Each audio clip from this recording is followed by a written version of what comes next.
Saya jelaskan sedikit ya tentang pandangan dan penilaian saya terhadap buku yang sampean tanyakan tersebut. Buku itu pernah tak baca sekitar piro ya, 2 bulan yang lalu lah. Saya pahami isinya, saya bolak-balik, lu kok malah aku bingung dewe. Senyum-senyum sendiri sambil garuk-garuk kepala lah, coba bayangin ya. Senyum-senyum dewean karo garuk-garuk kepala. Hanya sewu, karena saya bolak-balik covernya dan saya baca ulang-ulang judulnya. Iku aku malah bertanya dalam hati, iki gak salah tanggawi judul ini. Sepertinya menurut saya ini ya, terlalu pede yang nulis kitab tersebut untuk sebuah judul yang besar, yakni Keabsahan Nasab Ba'alawi. Kecuali loh ya, kecuali harusnya dengan menggunakan tambahan versi penulis misalnya, nah, itu beda cerita.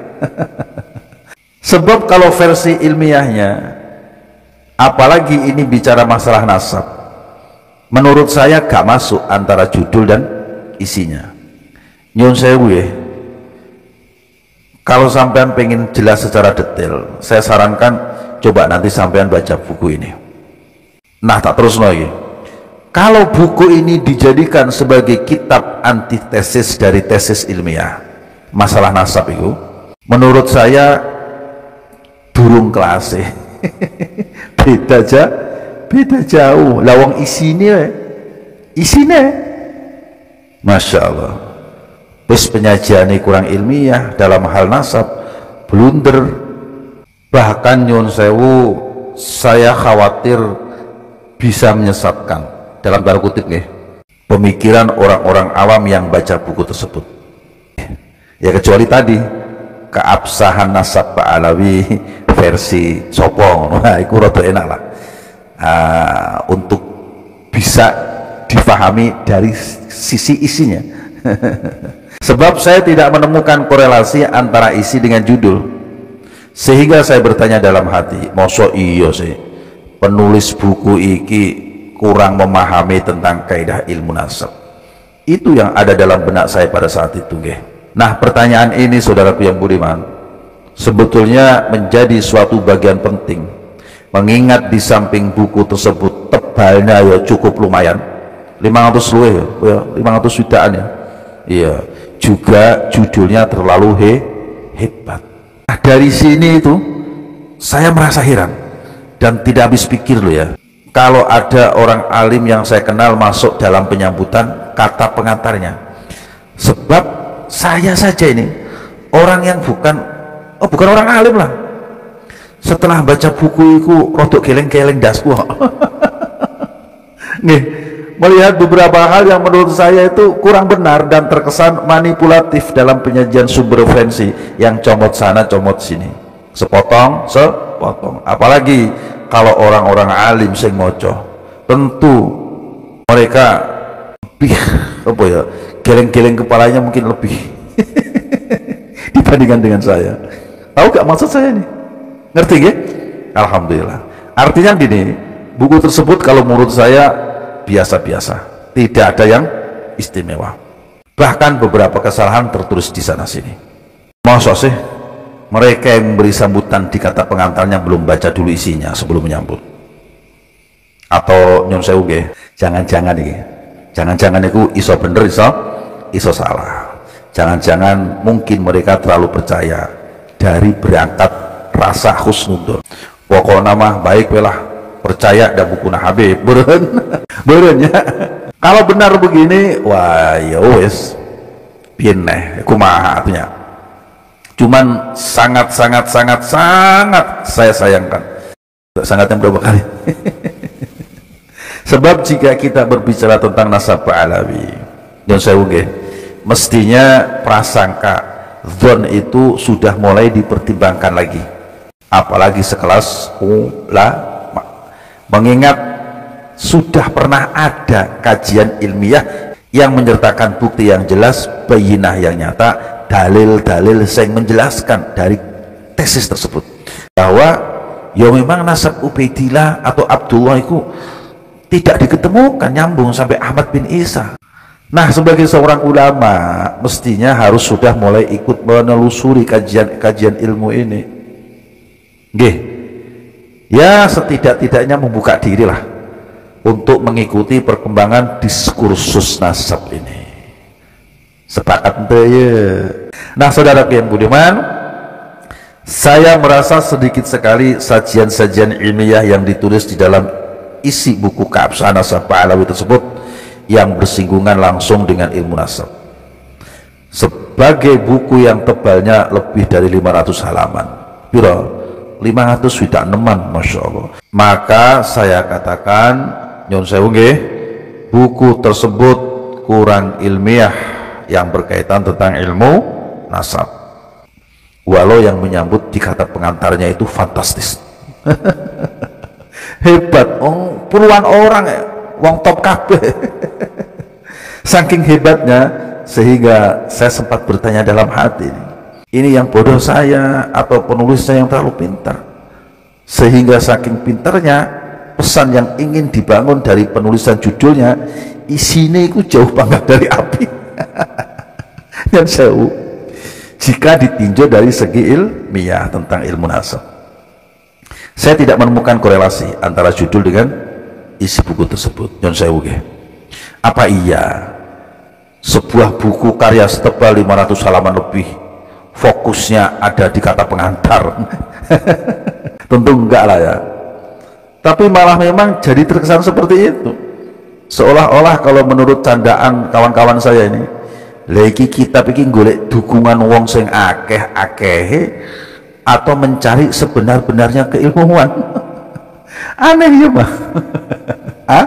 Aneh.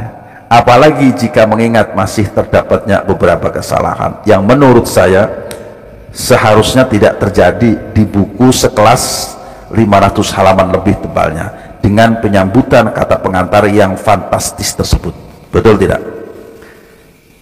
Pada salah satunya dari kitab referensi yang diambil, yakni kitab Rosail, yang di dalamnya mengambil kalimat-kalimat dari kitab tersebut, main comot, ditulis sepotong. Seperti tadi yang saya katakan dari awal, bahkan salah tulis. Lagi sengaja apa tidak? Bawa alam ya. Tapi yang pasti nyon sewu, hingga saat ini tidak ada ralat dari pihak penulis, juga tidak ada ralat dari pihak penerbit.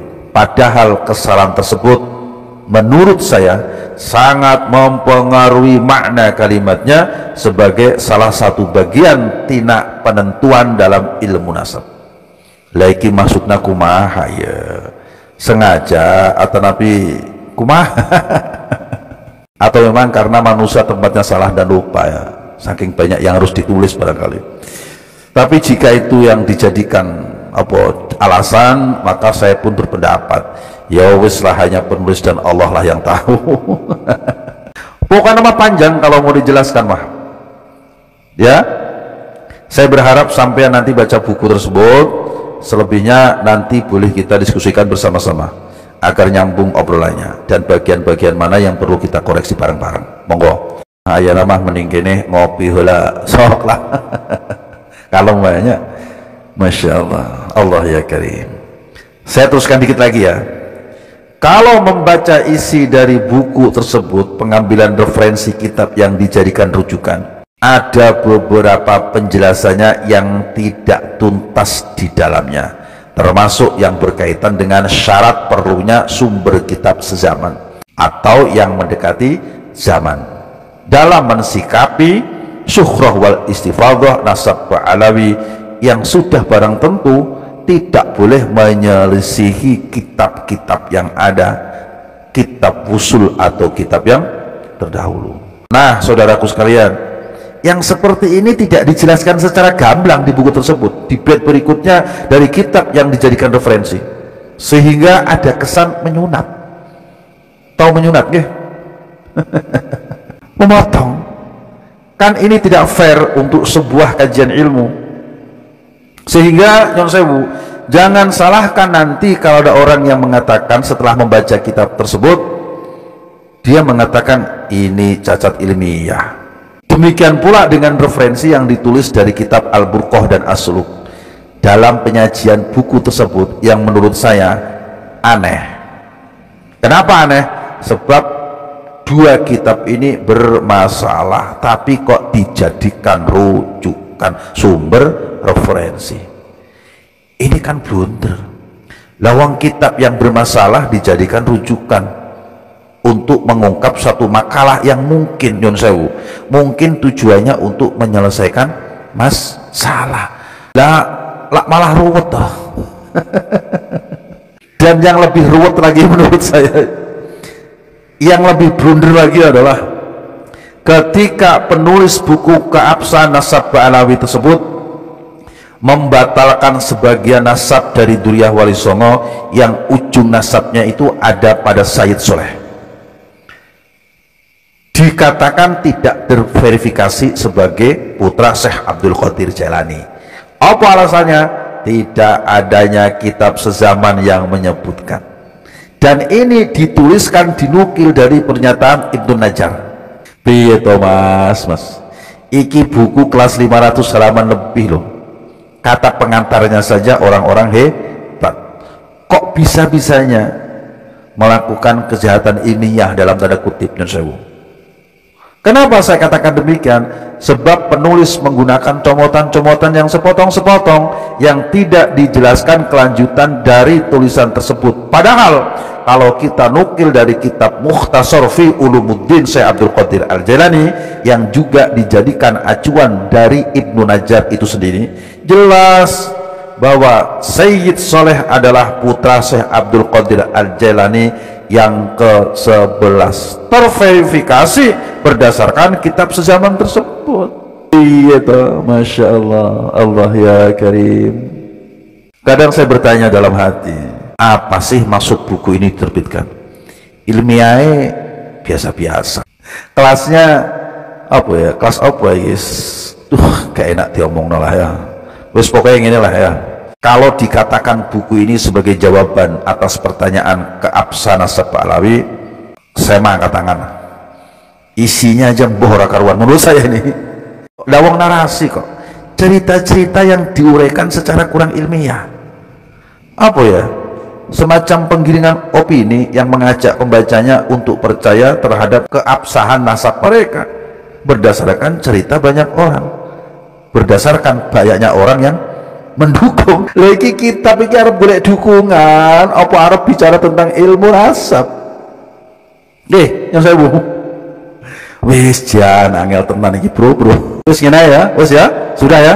Nanti kita teruskan lagi lah ya. Pokoknya gini aja, selebihnya tentang pendapat para masyayikh guru-guru kita seperti Mbah Nawawi, Mbah Hashim dan lain-lain terhadap Ba'alawi nanti bisa dilihat di video yang kemarin. Apa judulnya? Apa judulnya? Ba'alawi dalam pandangan apa? Para masyayikh ya, masa lalu dan masa kini. Kurang lebih begitulah. Nanti sampean cari ya. Nanti sama admin coba kamu sisipkan ya di kolom komentar. Ya kalau obrolan ini diupload ya.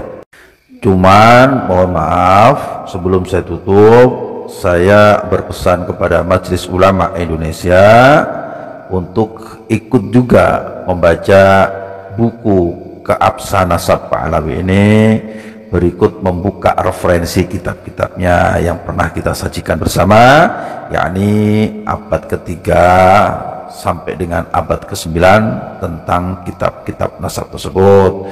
Semoga bermanfaat dan menginspirasi kita semua menjadi pribadi-pribadi yang lebih baik.